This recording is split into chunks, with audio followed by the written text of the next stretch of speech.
Olá, amores, estamos de volta. Desta vez a nossa conversa vai ser um pouquinho diferente. Nós vamos falar sobre a temática da conquista do voto feminino aqui no Brasil. Então, essa conversa fez parte de uma mesa redonda, de uma palestra que nós participamos essa semana em comemoração à Semana da Pátria. Lá na nossa querida escola, a Escola Estadual de Educação Profissional, Aderson Borges de Carvalho. Então a gente participou de uma mesa redonda, foi muito rico, foi muito interessante. E aí a gente vai resolver partilhar essa conversa com todo mundo, ok? Por isso nós estamos postando aqui no nosso canal. Espero que vocês gostem. Então não esqueçam nossos recadinhos de sempre. Não esqueçam de curtir, comentar, divulgar. Se não se inscreveram no canal, vão lá e se inscrevam. Ative as notificações, ok? Vamos lá? Conhecer um pouquinho dessa trajetória da conquista do voto feminino no Brasil? Guardo você. Bem, amores, então vamos fazer um breve histórico, breve mesmo, sobre a trajetória das conquistas políticas da mulher no Brasil e a luta pela representatividade. A gente vai falar, em especial, da conquista do direito do voto para as mulheres aqui no Brasil. Né? Então, a gente vai perceber que essa conquista ela não foi apenas uma concessão, não foi apenas fruto de uma concessão governamental, nem de um governo específico, mas ela foi fruto de décadas de lutas de várias mulheres, várias líderes de movimentos feministas aqui no Brasil desde o século XIX, que lutavam pelo direito da mulher de votar, de ser votada, de ter participação política, de ser considerada uma cidadã plena. Então, nós vamos falar um pouco sobre esse tema, conforme nós já colocamos na introdução desse vídeo. Esse tema foi tema de uma palestra, de uma mesa redonda, que a gente participou na terça e na quarta-feira, dia 8 e dia 9, na Semana da Pátria, da minha querida escola, a EP Aderson Borges de Carvalho, a Escola Estadual de Educação Profissional.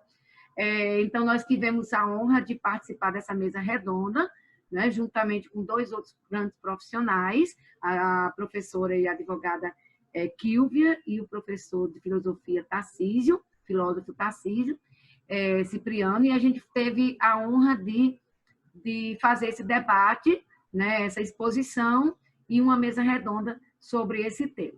E aí a gente vai agora transformar esse tema em um vídeo, uma conversa, né, para que a gente mais pessoas possam ter acesso a essa temática que eu acho tão importante, principalmente para nós, mulheres, para a gente perceber que os direitos que nós temos hoje foi fruto de muitos anos, muitas décadas de conquista, de luta, um processo muito árduo, né, que já foi feito aqui no Brasil, no mundo todo e aqui no Brasil em especial, que vai ser o nosso enfoque, né? O nosso foco vai ser exatamente a conquista do voto feminino aqui no Brasil, e a gente vai perceber que isso, ao contrário do que muita gente pensa, não foi só uma simples concessão governamental, concessão de um governo, mas foi fruto de anos de luta, um período extremamente árduo da história do Brasil para nós mulheres, ok? Então, a gente dividiu essa temática em três grandes tópicos. O primeiro desses tópicos, nós vamos falar um pouco sobre os antecedentes da luta feminina pela participação política. Vamos falar, em especial, daquelas mulheres que se destacaram nesse processo de luta pela participação política, pelo direito de votar, de serem votadas, da mulher ser considerada uma cidadã plena. Então, esses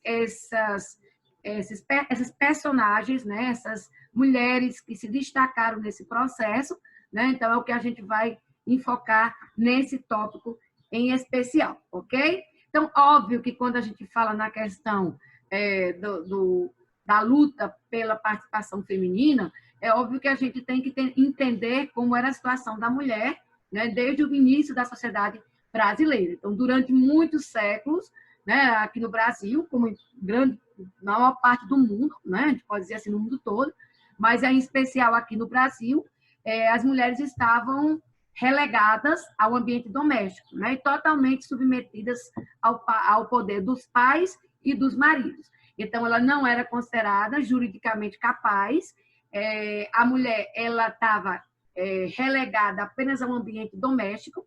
Isso aqui no Brasil vem desde a sociedade patriarcal, essa sociedade que se formou, o primeiro tipo de sociedade que se formou no Brasil desde o início do período colonial, uma herança da dominação portuguesa, né? Então a gente vê a questão do Código Filipino, né? Que foi um código de espécie de código civil Portugal, que o Brasil também adaptou, trouxe aqui no período colonial. Então, nessa época, né, desde o período colonial, então, essa regra de costumes, havia o que se chamava a regra das 3 saídas, que era exatamente o quê?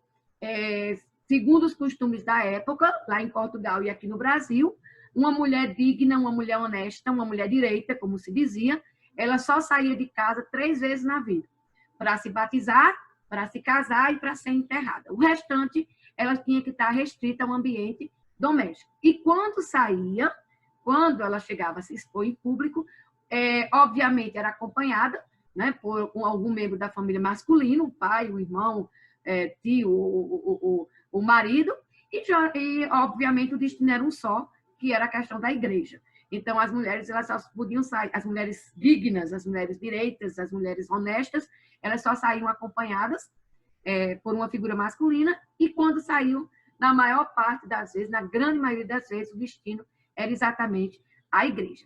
Então, essa limitação do direito de ir e vir das mulheres era uma clara manifestação do seu lugar na sociedade brasileira desse período, ou seja, esse direito de ir e vir, o direito de se locomover era podado, era restrito, e isso era um sinal claro da posição que a mulher ocupava aqui no Brasil nessa época.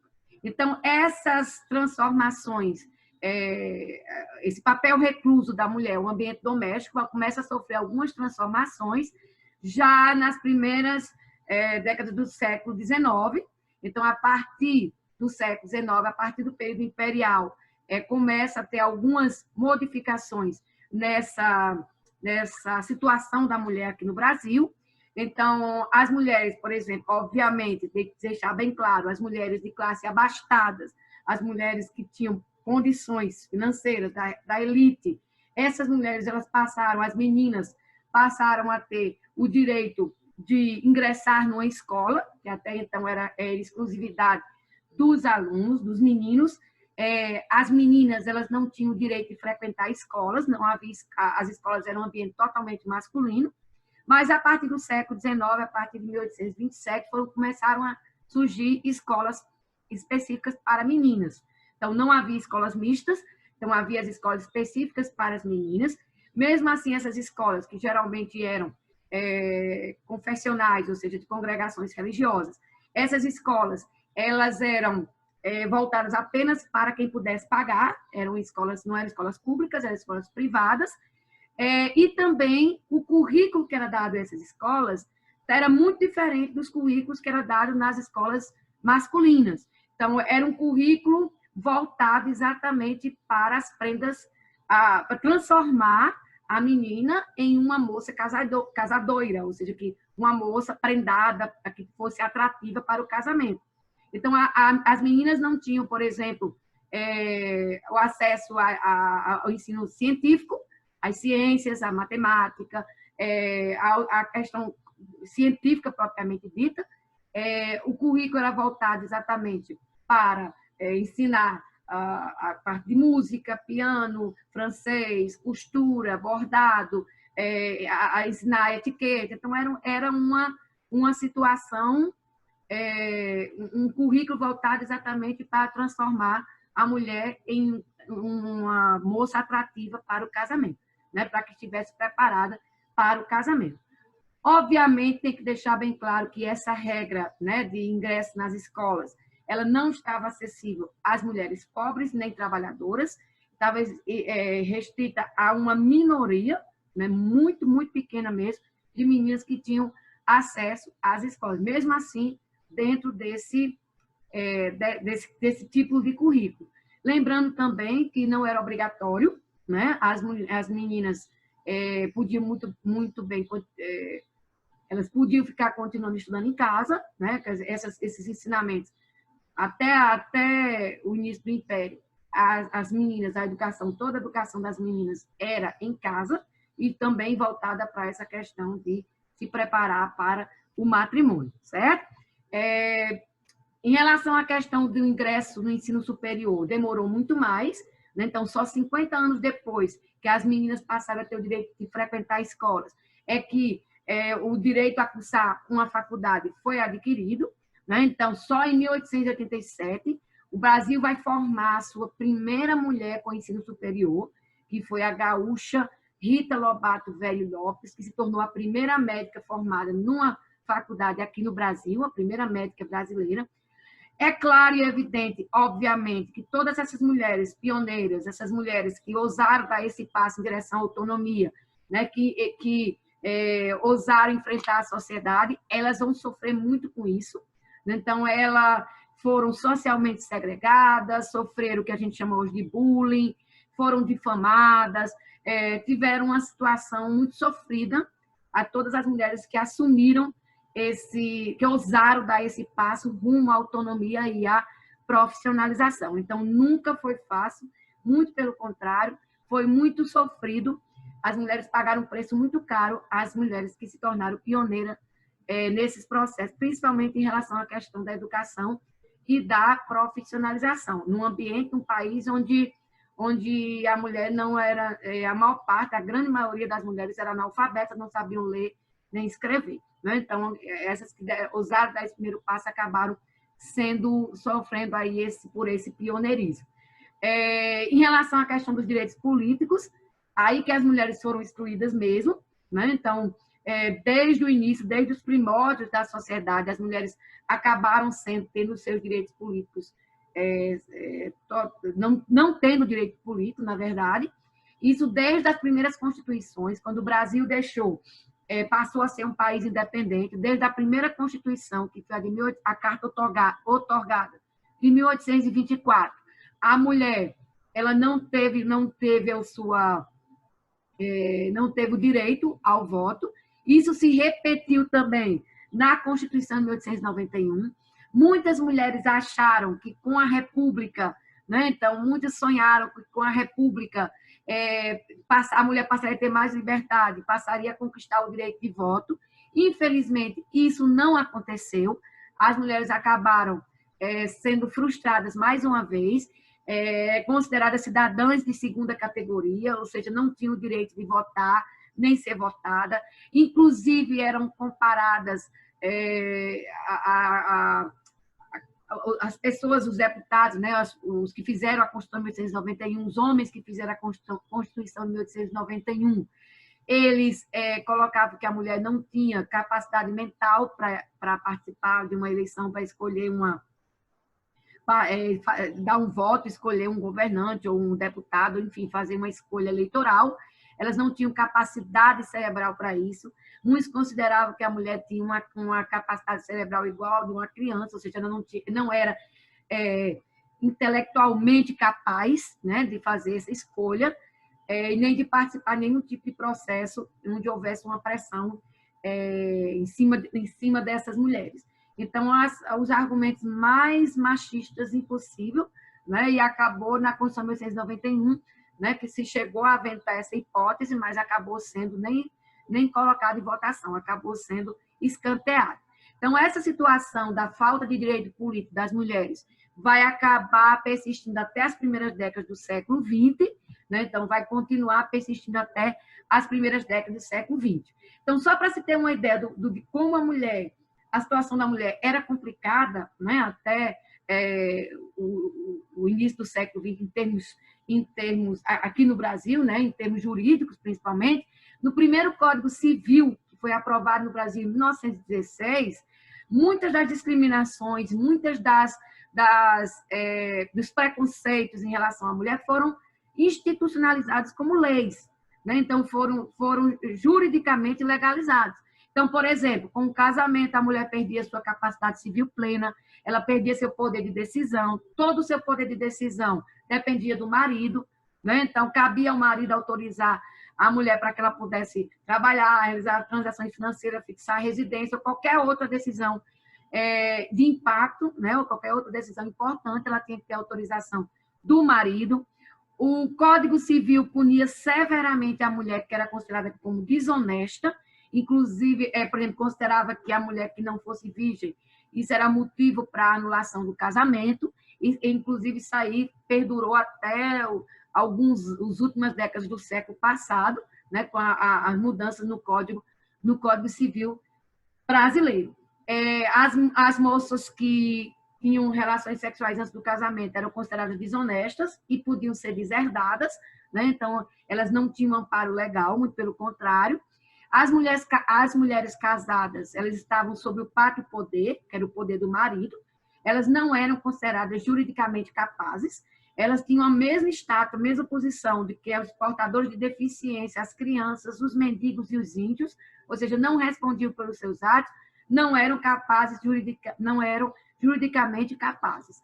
Então, essas condições aí, legalmente, tornavam a mulher, a submissão feminina, muito mais intensa aqui no Brasil, e essa submissão era legalizada, né, pelo Código Civil, pelo primeiro Código Civil aprovado aqui no Brasil, em 1916.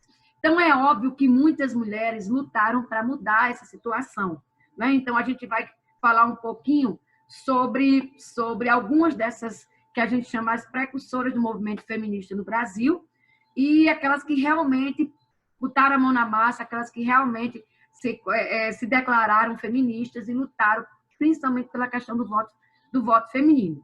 Então, a primeira que a gente fala um pouco sobre ela é exatamente a Dionísia Gonçalves Pinto, mais conhecida pelo seu pseudônimo, Nísia Floresta Brasileira Augusta. Nísia Floresta, ela é natural do Rio Grande do Norte, a minha terra.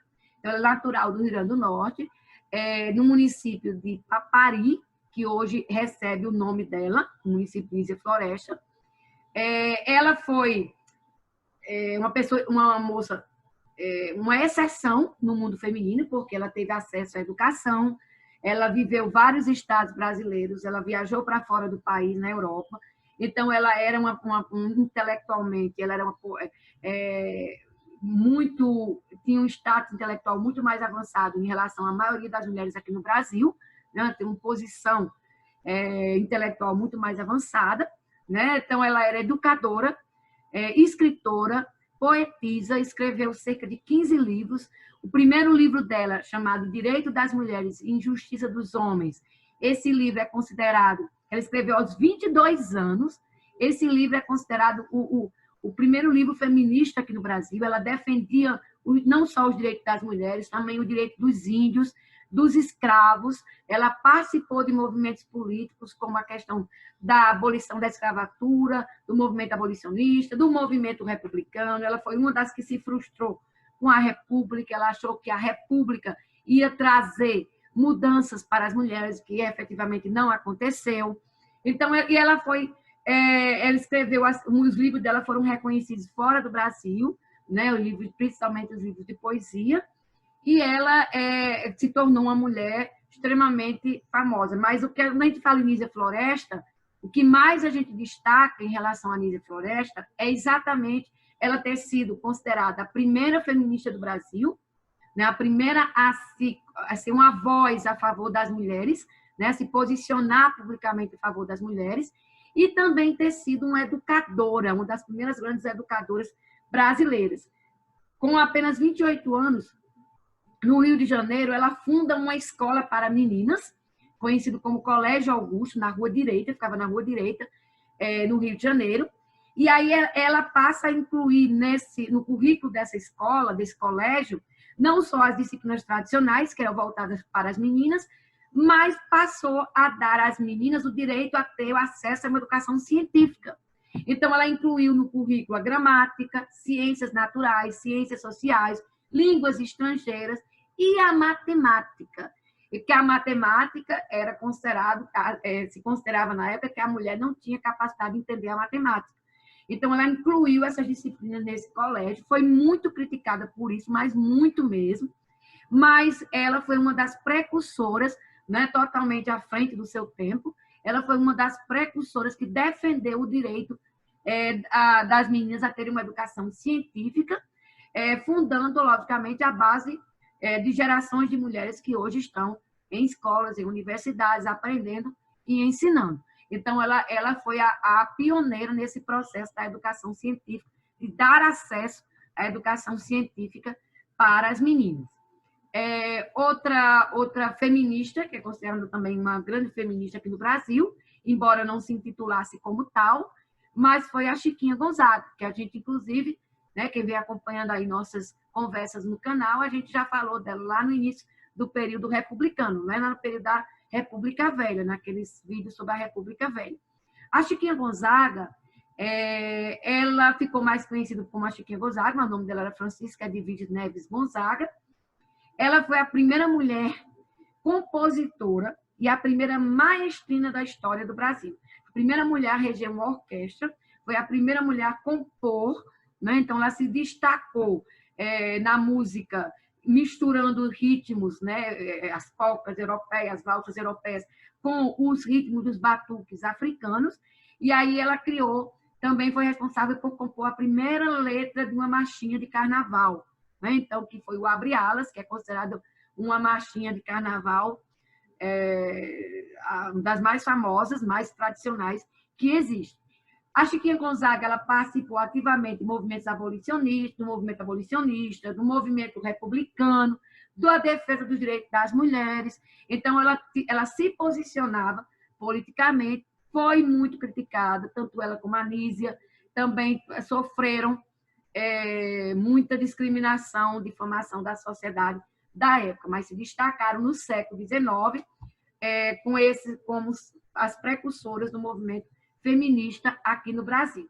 No século XX, aí nós temos as chamadas feministas propriamente ditas, que elas se assumiram nesse papel de feministas, que foi exatamente a Leolinda Daltro, a Leolinda Figueiredo Daltro. A Leolinda era uma professora, também acreditava uma educação como uma arma de transformação na vida das meninas, foi uma das primeiras feministas atuantes, assumidas da história do Brasil, né? Ela é uma das líderes menos conhecidas, né? Então, muita pouca gente fala sobre a Leolinda Daltro, por quê? Porque ela era professora, ao contrário das outras feministas que tinham vamos dizer assim, uma posição social mais privilegiada, né? A Berta Lutz, a Carlota Pereira, tinha uma posição social mais privilegiada, eram mais ricas. A Leolinda era uma simples professora, mas fez muito barulho. Fez muita zoada, fez muito barulho, lutava, foi considerada uma das primeiras indigenistas, ela lutava pela questão indígena, lutava principalmente pelo voto das mulheres, pelo voto feminino. Então, desde quando a Constituição colocava lá os cidadãos maiores de 21 anos, né, para votar, então ela considerava que as mulheres também deveriam ser consideradas como cidadão, está dentro da questão do cidadão, e aí ela lutava por essa questão de tentar tentou várias vezes tirar, em vão, tirar o título de eleitor. Fundou o Partido Republicano Feminino, né, numa resposta, né, contra essa, vamos dizer assim, essa má vontade, né, dos governos de ceder o voto às mulheres. Então, ela fundou um partido, o PRF, Partido Republicano Feminino. Esse partido fez muito barulho no início do século XX. Ela liderou vários movimentos, inclusive um dos de maior sucesso foi a passeata de 1917, no centro do Rio de Janeiro, onde ela chegou a reunir quase 100 mulheres nessa passeata e fez assim muito barulho, muita zoada em relação à questão do voto feminino. Óbvio que vai sofrer uma intensa discriminação.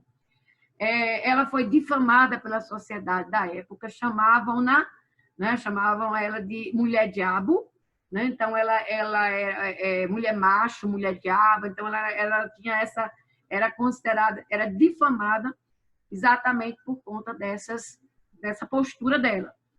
A Leolinda Daltro acaba morrendo em um acidente de automóvel quando ela tinha 65 anos, no Rio de Janeiro, em 1935.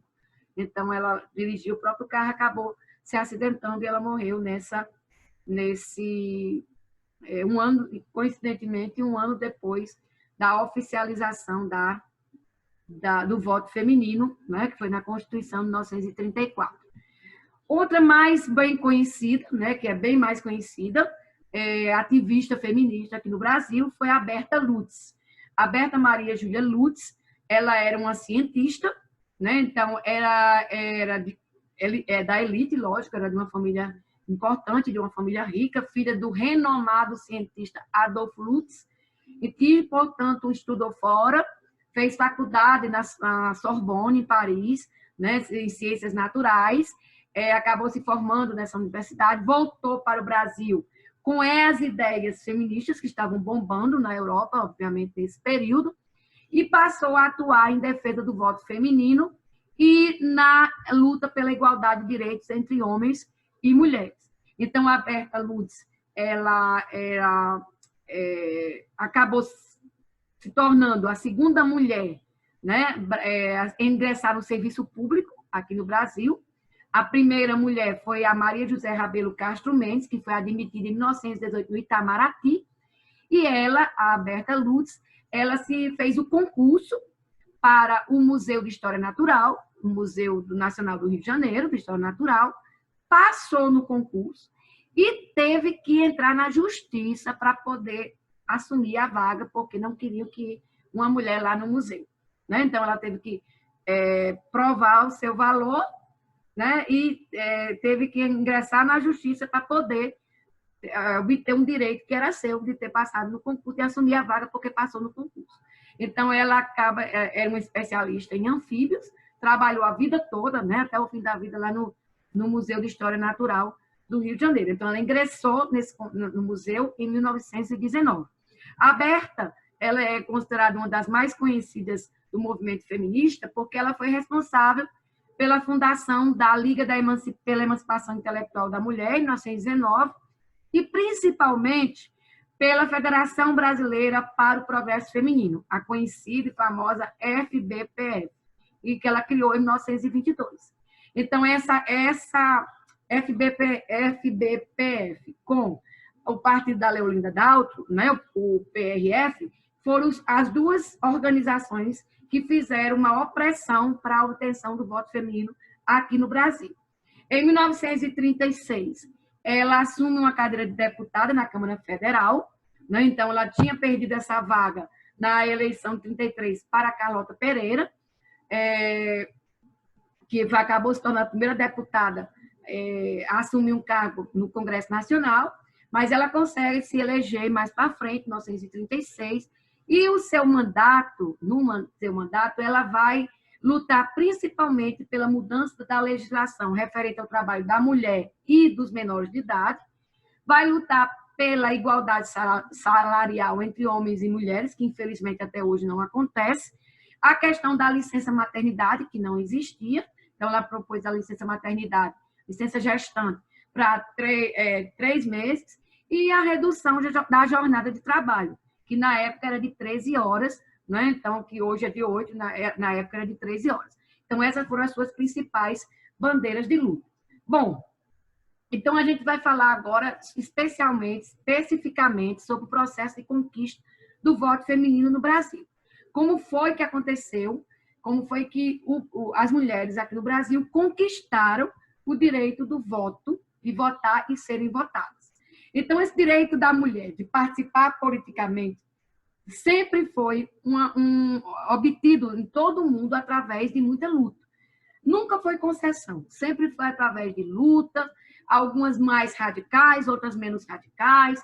A gente, se quiser dar um exemplo, a gente remonta lá à Revolução Francesa, né? O exemplo do Olympe de Gouges, a Olympe de Gouges na Revolução Francesa, na grande revolucionária, né? A representante das mulheres, na verdade, a única mulher que é lembrada na Revolução Francesa, né? A Olympe de Gouges, porque ela fez uma tentativa de afirmação política das mulheres na Revolução. Então, a gente sabe, não é novidade para ninguém, que a Revolução Francesa ela foi uma revolução burguesa, ela foi uma revolução machista, e que as mulheres foram usadas como massa de manobra, né, para fazer pressão, mas que assim que a burguesia assumiu, os homens assumiram, elas foram escanteadas. E aí a Olympe de Gouges, ela reage a isso, decretando a famosa Declaração dos Direitos da Mulher e da Cidadã, exatamente em contraposição, né, à Declaração dos Direitos do Homem e do Cidadão, aquele documento que foi editado pela Revolução, se tornou a essência da Revolução Francesa. A Declaração dos Direitos do Homem e do Cidadão, onde constava toda a ideologia da Revolução Francesa, e ela fez a versão feminina, vamos dizer assim, que é a Declaração dos Direitos da Mulher e da Cidadã. Então, ela pagou um preço caro por isso, ela foi acusada, executada na guilhotina, ela acabou sendo presa, sendo acusada de traição, executada na guilhotina, né? Então, hoje, a Declaração dos Direitos da Mulher e da Cidadã, né? Então, existe uma cópia dessa declaração, hoje, por exemplo, lá no Palais Bourbon, que é a sede da Assembleia Francesa, né? O equivalente ao nosso Congresso Nacional, é a Assembleia Francesa. Lá na entrada do Palácio da Assembleia, está lá uma placa com a Declaração dos Direitos da Mulher e da Cidadã, né? Então, essa tentativa, como muitas outras, foram violentamente reprimidas, a tentativa das mulheres se afirmarem politicamente. Então, a luta pelo voto feminino se intensifica no mundo no final do século XIX, surge um movimento conhecido como as sufragistas, né? Então, as sufragistas, esse movimento foram movimentos em alguns países, que se espalharam por alguns países, os mais famosos aconteceram exatamente na Inglaterra e nos Estados Unidos. As sufragistas, elas tinham um caráter muito radical, então muitas faziam greve de fome, eram presas, se martirizavam. Teve o famoso episódio da ativista sufragista que se jogou à frente dos cavalos, foi atropelada pelos cavalos no Grande Prêmio, o Grande Derby, né, o grande corrida de cavalos de Londres, né, da Inglaterra, né, para chamar a atenção. Então, tem umas posturas bem radicais desse movimento das sufragistas, né? Muitas mulheres morreram em nome dessa questão do voto feminino. Os primeiros países, né, que vamos dizer assim, que deram direito de voto às mulheres foram a Nova Zelândia, né, que isso foi em 1893, né? A Nova Zelândia foi o primeiro país a dar o direito às mulheres de votar e ser votadas, a Finlândia, em 1906, a Inglaterra, em 1918, e os Estados Unidos, em 1920. Aqui no Brasil, esse movimento vai atingir o seu objetivo só na década de 1930. No Brasil, as organizações pelos direitos femininos, elas começaram a surgir apenas no início do século XX. Essas organizações que a gente já até falou sobre elas, né? A FBPF, né? O Partido Republicano Feminino, todas essas organizações, elas começaram a surgir a partir do século XX. Esse movimento sufragista aqui no Brasil, inicialmente, teve um caráter elitista, ele não foi um movimento popular, muito pelo contrário, estava restrito ao ambiente das classes mais abastadas, né? Então, foi inspirado nos movimentos feministas da Inglaterra e dos Estados Unidos, principalmente, mas não teve o mesmo caráter radical desses países. Isso se deve, em grande parte, ao elitismo, né? A classe a que pertenciam essas mulheres, e também a questão do domínio, da influência da igreja, né? Que havia muita questão da influência da igreja aqui no Brasil em relação às mulheres. E aí, como esse processo se intensifica exatamente a partir da primeira década do século XX, né? Então, como a gente já disse, em 1910 foi fundado o Partido Republicano Feminino, a Leolinda Daltro, né? Que fez aquela grande manifestação no Rio de Janeiro, a gente já falou sobre isso, reivindicando principalmente o direito das mulheres de se alistarem, de se tornarem eleitoras.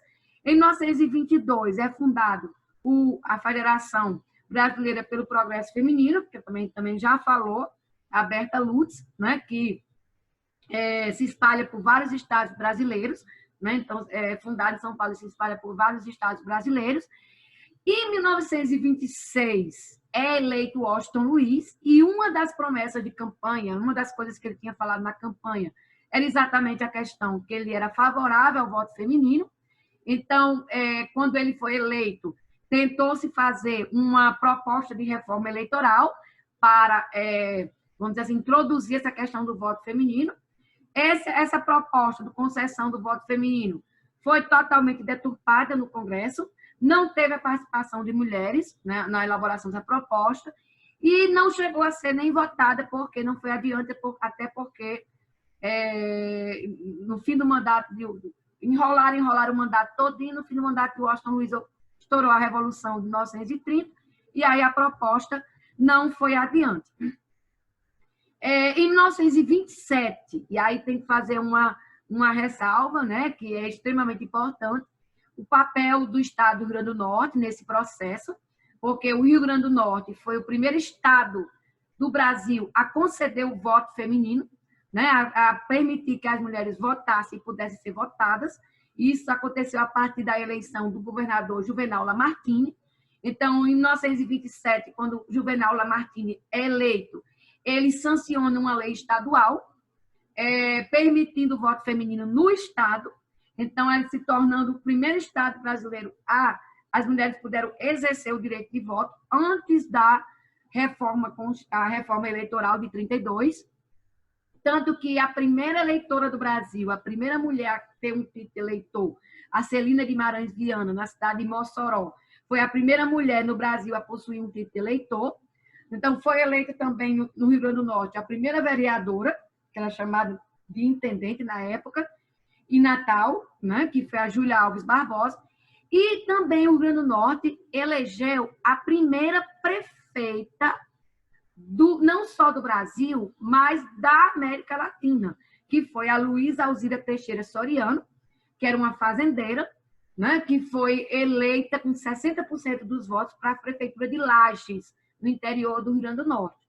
Então, ela se tornou a primeira mulher a ocupar um cargo executivo, a primeira mulher a ser eleita para cargo de prefeita, não só a primeira mulher prefeita do Brasil, mas a primeira mulher prefeita da América Latina. Então, a questão do pioneirismo do Rio Grande do Norte nessa questão vale bem a pena ressaltar, né? Vale ressaltar essa importância aí do Estado do Rio Grande do Norte. Tanto a Berta Lutz como a Leolinda Dalto, as organizações feministas, através de passeatas, abaixo-assinado e tudo, passaram a pressionar o governo provisório de Vargas, né? Porque em 30 estourou a Revolução de 1930, que colocou Vargas no poder. Vargas, que não era besta nem nada, porque Vargas era uma figura, era uma raposa política, ele tinha uma visão política muito à frente, e ele já via, né, no crescimento da população feminina no Brasil, e também no crescimento do operariado, né, na questão dos trabalhadores das indústrias, ele já via uma possibilidade de apoio eleitoral. Então, ele já estava antevendo aí um apoio, crescimento desses dois segmentos da sociedade, as mulheres e os operários. Por isso, ele passou a realizar uma série de medidas para favorecer esses dois segmentos sociais. E aí, depois de muita pressão, Vargas, no período do governo provisório, né, após assumir o poder, ele permite a elaboração de uma reforma no Código Eleitoral, né, até porque a República Velha não existia mais, né, já estava no novo período republicano, e aí há uma reforma no Código Eleitoral, uma reforma no sistema eleitoral brasileiro, que foi o Código Eleitoral de 1932, e aí nessa reforma não só se incluiu o voto feminino, como foram feitas algumas outras medidas, né, que modificaram o sistema eleitoral brasileiro. Como, por exemplo, a questão do voto secreto, né, a questão do voto direto, voto secreto, enfim. Só que essa primeira, vamos dizer assim, essa primeira versão do voto que foi instituída no Código Eleitoral tinha algumas restrições. Por exemplo, as mulheres só poderiam votar, as mulheres casadas, se tivesse autorização do marido. Outra coisa que tinha é que o voto não era obrigatório, o voto feminino era facultativo. E se a mulher casada quisesse votar, tirar o título de eleitor, ela tinha que ter um papel com autorização do marido, o marido tinha que autorizar. É óbvio que essas restrições depois foram retiradas, né, a partir na redação final para a Constituição de 1934, depois de várias pressões, né, mas, enfim, o voto feminino saiu. Então, o dia que se comemora, a data que se comemora a adoção do voto feminino no Brasil, é o dia 24 de fevereiro de 1932. Então, nós estamos fazendo exatamente, esse ano, nós fizemos 88 anos de voto feminino no Brasil, que as mulheres, nós mulheres, podemos votar e serem votadas. Esse Código Eleitoral de 1932, além de permitir as mulheres votarem, como eu já disse, permitiu também, embora, tem que lembrar, o voto feminino não era obrigatório, era facultativo. Então, além de permitir o voto feminino, também estabeleceu o voto secreto, né, acabando com aquele voto aberto e aquela farra do voto de cabresto que tinha, né, no período da Primeira República. Estabeleceu também as eleições diretas, a constituição do Tribunal Eleitoral, de uma Justiça Eleitoral. Então, foram feitas várias modificações nesse Código Eleitoral de 1932. O voto feminino ele foi oficializado, vamos dizer assim, na Constituição de 1934, que foi a segunda Constituição republicana e a terceira da história do Brasil. E aí o Brasil se tornou o quarto país das Américas a adotar o voto feminino, que as mulheres passaram a ter o direito de voto. Então, depois, pela ordem do Canadá, Estados Unidos e Equador. Então, o Brasil se tornou o quarto país das Américas a permitir o voto feminino. Então, em maio de 1933, a médica paulista Carlota Pereira de Queiroz se torna a primeira mulher deputada no Congresso Nacional, deputada federal, foi eleita para a Câmara dos Deputados, a única mulher, né, em todos os homens. Ela se tornou a pioneira, disputou inclusive a vaga com a Berta Lutz, mas a Berta Lutz só vai entrar alguns anos depois. Só para complementar essa questão do voto feminino, é bom lembrar que a obrigatoriedade do voto feminino ela só vai acontecer na Constituição de 1946. Só nessa Constituição, depois da era Vargas, né, é que o voto da mulher se tornou obrigatório igual ao dos homens, como era o voto masculino. Óbvio que nós vamos concluir essa nossa conversinha, né, falando um pouco sobre a situação atual da mulher em relação à participação política no Brasil. Então, a gente vai fazer um pequeno panorama, um pequeno quadro em relação a como está a situação da mulher em relação à participação política, né? Então, a gente sabe que, apesar da Constituição de 1988 ter representado vários avanços em relação à questão da participação política feminina, em relação à igualdade entre homens e mulheres, mas muito do que está na Constituição não é cumprido, né? Apesar disso, né, a participação das mulheres é muito modesta, não só no Congresso Nacional, nas Assembleias Legislativas, nas câmaras municipais e principalmente na questão do Poder Executivo, né, de ocupar cargos executivos. Na última eleição, por exemplo, a gente tem aí esses dois gráficos, dá para a gente observar, nas últimas eleições, tanto no Legislativo, Senado, Câmara e Assembleias Estaduais, né, a gente vê ou se manteve ou teve pouca alteração em relação às eleições anteriores, né? E a participação feminina nas assembleias dos estados, de todos os estados brasileiros, ela é muito ínfima, ela é muito pequena. Por exemplo, nós temos o caso do Mato Grosso do Sul, que não teve nenhuma mulher eleita na Assembleia Estadual, né? Não teve na última eleição nenhuma mulher eleita na Assembleia Estadual. Então, é uma situação apesar de que, lembrando que o Brasil, a população feminina, ela é um pouco mais de 50% da população brasileira. Ou seja, as mulheres elas representam a maioria da população brasileira, pode ser assim, um pouco mais de 50%, né, pelo último censo, mas em termos de representatividade, isso não corresponde, esse percentual não é representado na participação política. Então, a gente sabe que o Brasil, hoje, as mulheres são responsáveis por cerca de mais de 40% dos lares, são os chefes de família, estão presentes em 44% do mercado formal de trabalho, ocupando várias profissões, né, tanto no setor público quanto no setor privado, além, é claro, do trabalho doméstico, aquele do famoso se vira nos 30. A mulher hoje tem que se virar, tem os famosos 3 expedientes, né? O expediente do trabalho e o expediente de casa. E é óbvio também que a gente sabe que as mulheres ganham, em média, 20% menos do que os homens aqui no Brasil. Né? Então, isso aí é uma realidade, infelizmente, que existe, comprovado através de pesquisa, que mesmo com uma escolaridade maior, né? Nós mulheres temos uma escolaridade maior do que os homens aqui no Brasil, mas a situação, a remuneração, ela não é igualitária entre homens e mulheres, principalmente no setor privado. Então, a questão do setor privado, ele privilegia, né, em termos de remuneração, privilegia o trabalho masculino. Mesmo com toda essa importância que a mulher tem, né, na vida econômica e social do Brasil,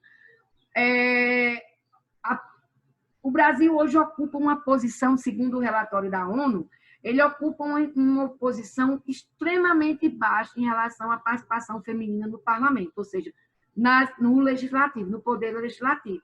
Então, em 2014, nós ocupávamos a posição de número 129 e aqui, há pouco tempo, nós ocupávamos a posição de número 140. Hoje, a gente caiu, estamos na média da posição de número 140.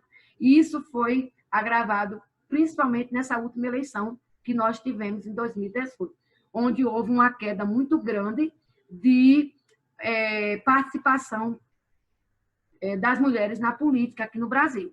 Então, por exemplo, na última eleição que teve para prefeito, esse ano nós vamos ter eleição para prefeito, na última eleição que teve para prefeito em 2016, as mulheres foram eleitas para apenas 12% das prefeituras brasileiras, um número extremamente ínfimo, extremamente pequeno, né, comparado à grande quantidade de municípios que o Brasil tem.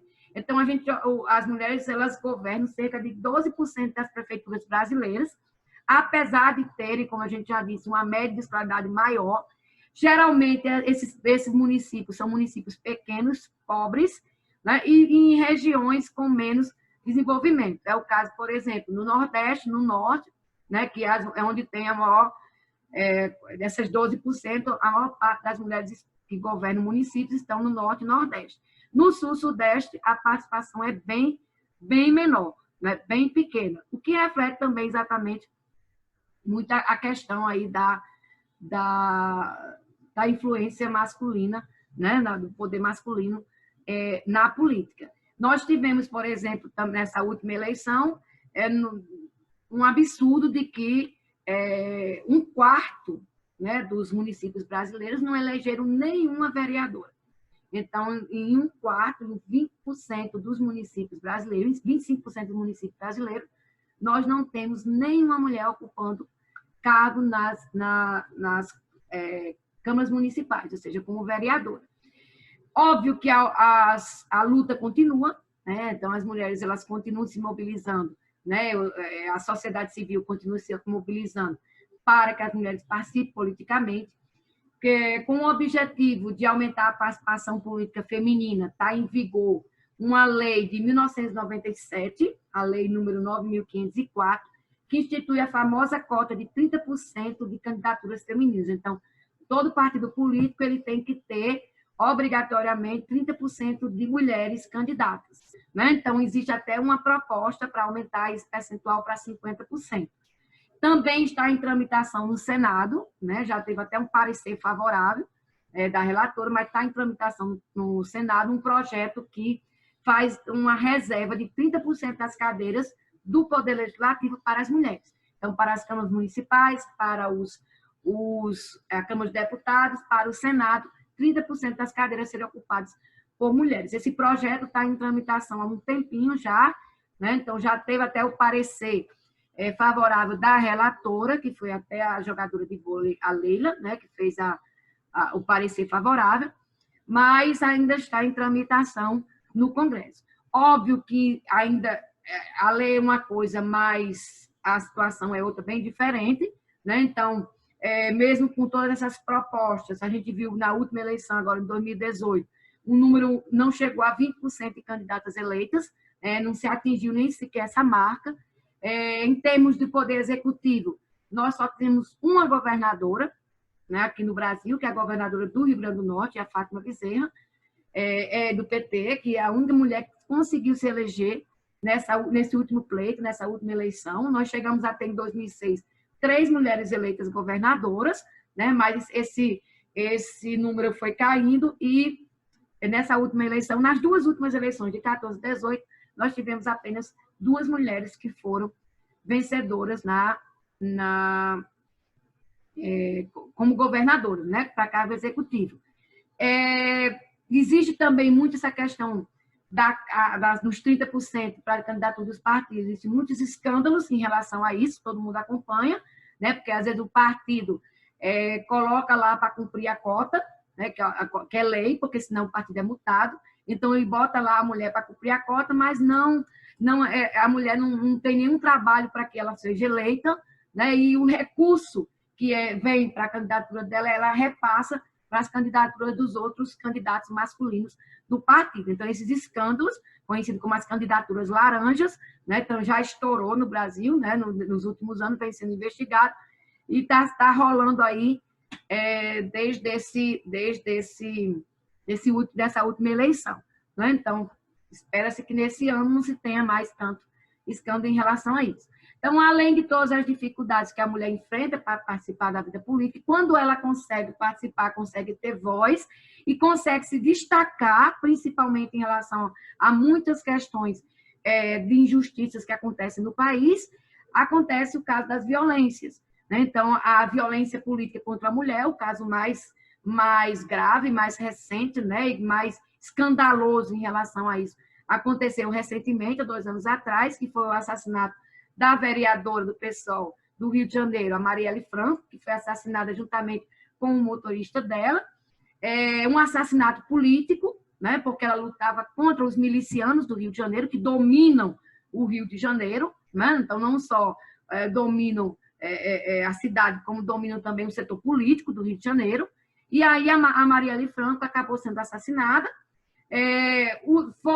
A investigação rola até hoje não se fechou esse caso, porque não se descobriram os mandantes, né, quem seriam os mandantes desse crime, né, mas foi uma forma de calar uma voz atuante, né, que era da Marielle Franco, que representava exatamente todo o estereótipo da minoria, né? Era mulher, era negra, era LGBT, ela lutava exatamente contra a questão da milícia no Rio de Janeiro, lutava a favor era pobre, veio de comunidades pobres, então ela foi alvo exatamente por conta de todo esse contexto, né? Então, resolveram calar a Marielle Franco assassinando. Então, até hoje não se segue sem solução a questão dos mandantes desse crime, certo? E aí é só para a gente fechar, quase como uma curiosidade mesmo. Então, nós temos aí as mulheres pioneiras na política aqui no Brasil, né? Então, por exemplo, a primeira vereadora foi a Joana Cacilda Bessa, lá de Pau dos Ferros, do Rio Grande do Norte, foi a primeira mulher a ser eleita vereadora. A primeira prefeita, Alzira Teixeira Soriano, né, de Lages, do Rio Grande do Norte, em 1928. A primeira deputada federal, a Carlota Pereira de Queiroz, que foi eleita por São Paulo, em 1933. A primeira senadora, só em 1979, né, quase no final do século passado, é que o Brasil elege sua primeira senadora, a Eunice Mafalda Berger Michiles, do Amazonas. A primeira senadora negra que foi eleita no Brasil, a Laélia Contreiras Agra de Alcântara, foi eleita só em 1981 pelo Acre. A primeira governadora do Brasil, a Yolanda Ferreira Lima, que foi a governadora do Acre, eleita em 1986. A primeira ministra do STF, a primeira mulher que entrou no Supremo Tribunal Federal, né? Aquele verdadeiro clube do Bolinha, né? Então, a primeira mulher que quebrou esse clube do Bolinha foi a Ellen Grace, que foi colocada lá em 2000, né? Que entrou no STF em 2000. Em 2006, ela comandou o STF, ela se tornou a primeira mulher presidente do STF. A primeira ministra do Executivo, né, foi a Stephanie Figueiredo Ferraz, que ocupou o Ministério da Educação e Cultura, o MEC, entre 82 e 85. Né? Então, aí já no final do período do regime militar. A primeira presidente, obviamente, todo mundo conhece, eleita 2 vezes, em 2010 e 2014, foi a Dilma Rousseff, a primeira mulher que foi presidente do Brasil, né, que foi alvo de um processo de impeachment, né, todo mundo sabe, o golpe que aconteceu, né, que derrubou a Dilma. E a primeira Procuradora-Geral da República, a Raquel Dodge, que se tornou a primeira mulher a ocupar o cargo da PGR no mandato de 2017 até 2019, tá certo? Então, só para a gente ter uma noção de quem foram essas pioneiras na ocupação de cargos políticos aqui no Brasil. E aí, para a gente fechar essa nossa conversa, né, sobre essa luta feminina pela participação política, eu vou citar essa frase, que é de uma advogada, né, a Manuela Corrêa Fleury, onde ela diz que a importância da representatividade feminina na política transcende a busca pela igualdade. Mais mulheres na política resultará no fortalecimento da própria democracia, oportunizando um debate nacional mais rico em diversidade de interesses, opiniões e perspectivas, aumentando, assim, as chances de alcançar consensos mais esclarecidos, ok?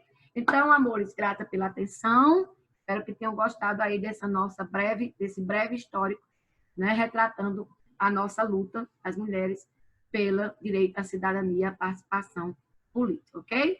Beijos.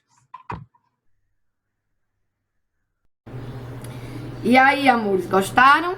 Gostaram da nossa conversa sobre os direitos femininos, sobre o direito de voto, como foi que a gente conseguiu conquistar o direito de ser plenamente cidadã? Espero que sim. Na próxima semana, nós vamos dar início a um novo ciclo de conversas, ok? O tema, aguardem, é surpresa. Beijos.